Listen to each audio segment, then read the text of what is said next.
Kabajam tota keenya fi daawwattoota miidiyaa humna Oromiyaa sagantaa kallattii hordofaa jirtan hundi keessanuu kabajni fi jaalalli nuti isiniif qabnu bakka jirtanitti isin akka jechaa guyyaa har'aa qophii qorannoo gola aartii Oromoo godinaalee Oromiyaa keessa gaggeessaa turreen miidiyaa humna Oromiyaa bulchiinsa magaalaa Shaashamanneetti artistii kabajamaa fi jaalatamaa Qaasim Simbaa wajjin taasisaa jira.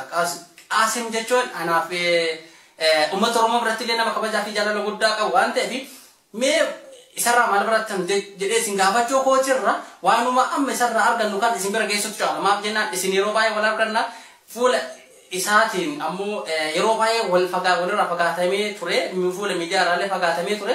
Kanaaf yeroo arganne kanaaf fayyadamnee quuqaa uummata Oromoo keessa turte akkaataa fincilli gabrummaatti gaggeeffamaa turanii fi aarsaa hayyoonni ittiin wareegamaa turaniin qaccee argane tana tiffannee dagaagsutu nurraa jiraata jedhanii mee artistiin kun amma tiffachuu kana maaliin nu agarsiise yookiin ammoo maalirra jira? Tiffachuu ammoo jechumaan uummata Oromoo biraan geessaa jira moo waan hojjetee lafaa qabuutu jira waan jedhu isuma gaafannee isumarra dhageenyaa turtiin keessan Qaasim Simbaa waliin haa ta'u. Bareeda. Tiffachuun akkamiin jennaan yeroo baay'ee nama si jibbu hin jaalatin. Nama dugda kee irraa bu'uu dide ammoo hin baadhatin. Nama si jibbu hin jaalatin.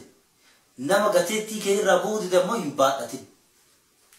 Kana jechuun waan qabaniin gabaabaan waan qaban ammoo waan argan tiffachuun barbaachisa. Xiqqoo mesii foon takkaan yoo akkana baatee diida keessa deemte allaattiin nama harkaa fudhatti. Hoolaan qallee foonuma xiqqoo yoo qabattee deemte cululleen harkaas fudhatti.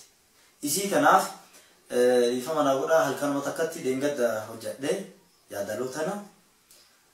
Tiksi bilisummaa kee eegi walaabummaa kee. Tiksi bilisummaa kee eegi walaabummaa kee. Dinni tukkee si laalaa akka harkaas hin baane. Dinni tukkee si laalaa akka harkaas hin baane. Tiksi bilisummaa kee eegi walaabummaa kee. Tiksi bilisummaa kee eegi walaabummaa kee. Dinni tukkee si laalaa akka harkaas hin baane. Dinni tukkee si laalaa akka harkaas hin baane. Harki bitaallee kiyyaa harki mirgaallee kiyyaa.